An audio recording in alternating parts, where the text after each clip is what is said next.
أعوذ بالله من الشيطان الرجيم بسم الله الرحمن الرحيم رب اشرح لي صدري ويسر لي أمري واحلل عقدة من لساني يفقه قولي السلام عليكم ورحمة الله وبركاته.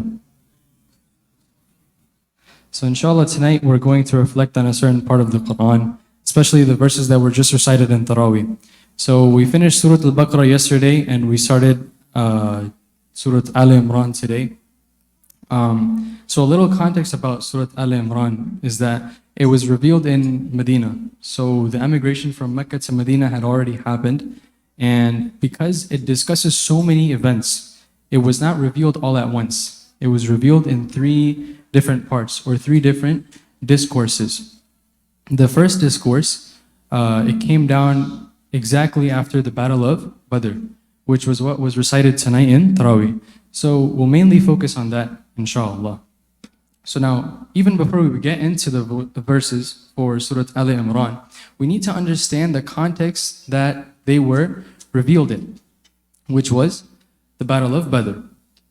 So for those who don't know, the Battle of Badr was a clash between the Muslims and the Qurayshis in Mecca. And if you look at it on paper, it was 313 Muslims versus 1,000 Qurayshis. And a lot of people might say that, okay, the ratio is okay, because back then the Sahaba were really brave and courageous, and they're really strong, right? So the ratio is like 1 to 3. If each Sahaba takes down 3 Qurayshis, they'll win. But let me put the situation in perspective for you. Please raise your hand if you had a date to break your fast today. Everyone should have their hand raised. Now, the situation was that Battle of Badr happened during Ramadan. It happened on the 17th day of Ramadan. So obviously the day of battle, the Muslims, the Sahaba, they had to fast, right? So they were sitting there at Suhoor, and they had one day, just one day, whatever me and you had to break our fast. And they split it into 7 pieces, and they had it for Suhoor. That was their Suhoor before battle. And their stomachs, obviously, after they had that type of suhoor, it was still growling and it was moving. So what did they do? They picked up stones, put it on their stomach, tied it up with a cloth, and they went into battle. SubhanAllah. And nobody would think that these people would win, right? Because if you put this on a paper, no person in their right state of mind would think that the Quraysh would lose to the Muslims. But it didn't happen, they won. But just imagine this.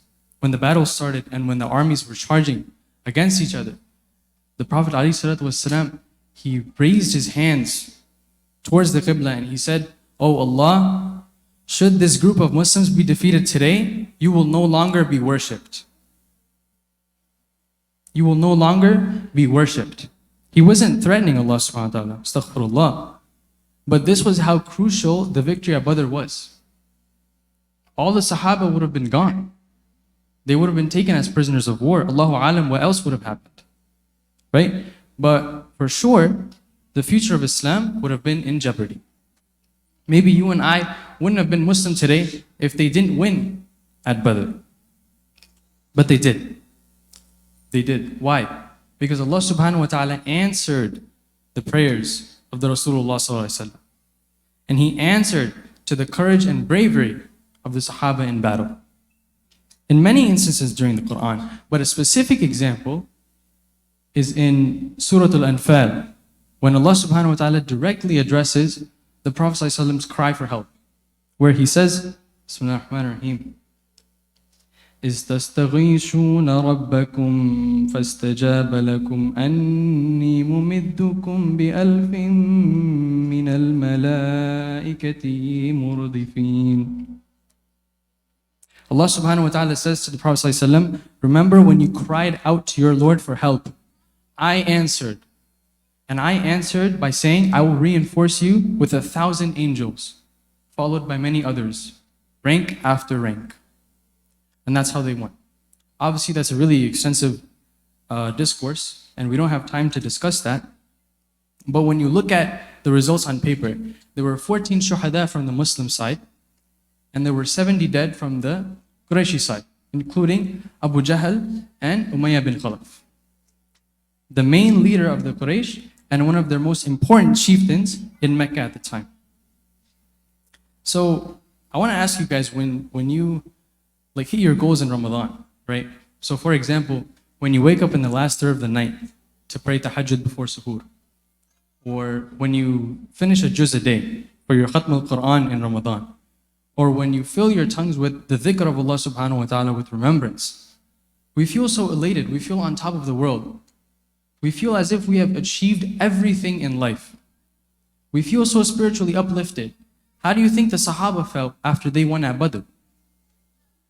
These were 313 starving men facing 1,000 Qurayshis on horsebacks with swords, weapons, strong and healthy. And they won. Should they not have some time to celebrate their victory? They should, right? But they didn't. Why? Because the difficulties never ended for them, especially for the Prophet ﷺ. So obviously after they won at Badr, the difficulties didn't end, but still they had a lot of political power in the beginning. So a lot of people started to convert willingly, right? And a lot of people didn't like this. The Quraysh back in the Mecca, they still despised the Prophet ﷺ, and especially the surrounding tribes in Medina, especially the Jewish tribe, the Banu Qaynuqa. The Banu Qaynuqa were really famous goldsmiths at the time. So the Prophet ﷺ, after the victory, he went to their marketplace and he said, look, this is a treaty that I propose. The Muslims and the Banu Qaynuqa can be allies now. We will come together against any external enemies that will come to Medina. He thinks he's all right, right? Because they won at Badr. But that wasn't the case. When one of the leaders from Banu Qaynuqa, he got up and he said, "Oh Muhammad, don't be fooled by this victory of yours, because you have not fought real men. Had you fought us, you would have felt what it is like to fight real men, and you would have tasted defeat." Man, what happens when you get a raise, at your office, or you do well on a test? You come back home and you seek that attention, right? You feel like you need to celebrate that victory. The Prophet ﷺ, he didn't have time to do this because he was faced with these trials and tribulations. But what did he do? He smiled, he went on about his business. That's all he did. In another incident, which was with the Quraysh back in Mecca, Umayyah bin Khalaf, who died in the Battle of Badr, his son Safwan and his cousin Umair. So Safwan and Umair were sitting in Mecca, and they were just reflecting, man, what just happened in Badr? We lost, it's not good. And Umair's like, I have a family to support.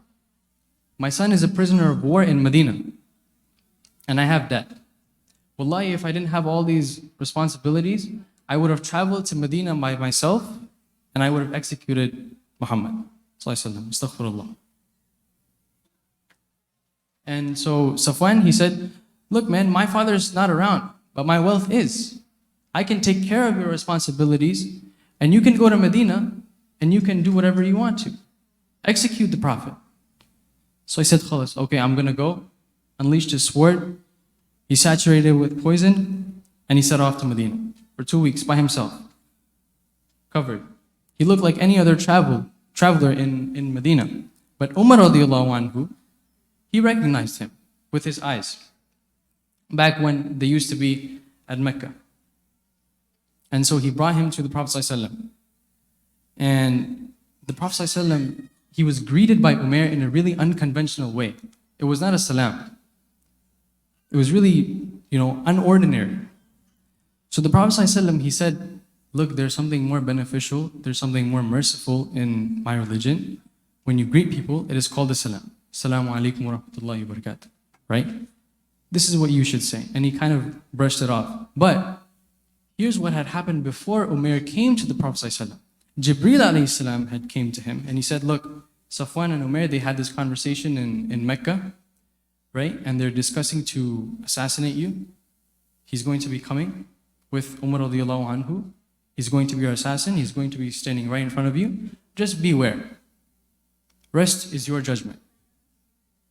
Normally, if someone came to you and told you that your assassin is going to be standing right in front of you, what would a normal person do? Either he would run away, either he would sort of stall, he would arm himself, or he would try to kill the assassin.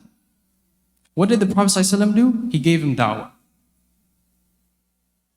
He taught him how to say salam. Umair then, he went on a tangent about how he was there to negotiate the ransom of his kid and whatnot. But then the Prophet ﷺ, he didn't buy it. He was like, okay, fine, that's enough.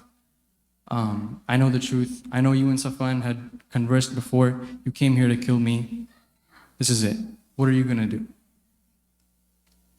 So Umair was astonished, as one would be.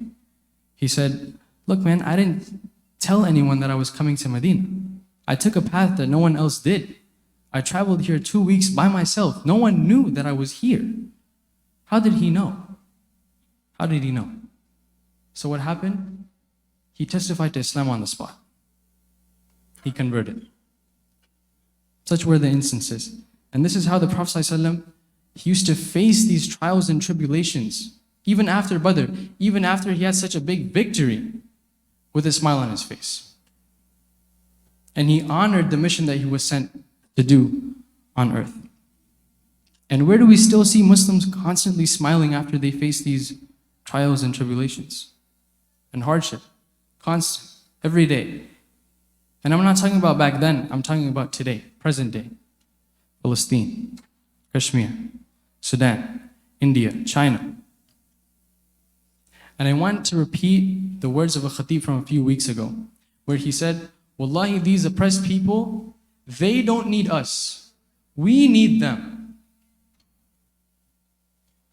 They don't need us, that doesn't make sense. Obviously they need us. Why is that the case? Surah Al-Imran, verse 25, it says, قُلِ اللَّهُمَّ مَالِكُ الْمُلْكِ تُؤْتِي الْمُلْكَ مَنْ تَشَاءُ تَنْزِعُ الْمُلْكَ مِمَّنْ تَشَاءُ وَتُعِزُّ مَنْ تَشَاءُ وَتُذِلُّ مَنْ تَشَاءُ بِيَدِكَ الْخَيْرُ إِنَّكَ عَلَى كُلِّ شَيْءٍ قَدِيرٌ. Say, O Allah, Lord over all authorities. You give authority to whoever you please, and you remove it from whoever you please. You honor whoever you please, and you disgrace who you please. All good is in your hands. Surely you alone are the most capable of everything. All these examples that I said from before, the Sahaba and Badr, the Prophet ﷺ, when he went to the marketplace to announce this treaty to the Banu Qaynuqa, and he came back smiling after they rejected him. The Prophet ﷺ, when he gave da'wah to his own assassin in front of him, all these people, they live and breathe by this verse. They strive for their honor only from Allah subhanahu wa ta'ala. And they trust the highest authority that He will do them justice. Coming back to the question of why we need the oppressed people and they don't need us, is because we need their level of iman, and not vice versa. This religion of Islam, it's been growing because of people like this in our ummah. Despite the fact that we have the most amount of refugees in this world today, it still grows. Why? Because they have a smile on their face when they face trials and tribulations, following the legacy of our Prophet sallallahu alaihi wasallam. And what do we do today? We're scared to pray in public. We're scared to wear our attire in public. We're scared to let people know that we do X, Y, Z. Why? Because we are Muslims. Please let us strive to get our honor from Allah subhanahu wa ta'ala, from the Creator, not from His creation. Strive for that honor like the Prophet ﷺ did, like his Sahaba did, like the ones who are oppressed today are doing. And one thing that I want to ask all of you guys is when we stand back up in Salah and when we say Ameen after Surah Al-Fatiha behind the Imam, feel the unity of this ummah within this masjid alone. And know that you and I have achieved this honor by being a Muslim itself. Inshallah, I pray that our brothers and sisters in Palestine are eased from their difficulties. Inshallah, may Allah subhanahu wa ta'ala give us the tawfiq to strive for this honor. Ameen ya Rabbil Alameen. Assalamu alaikum wa rahmatullahi wa barakatuh.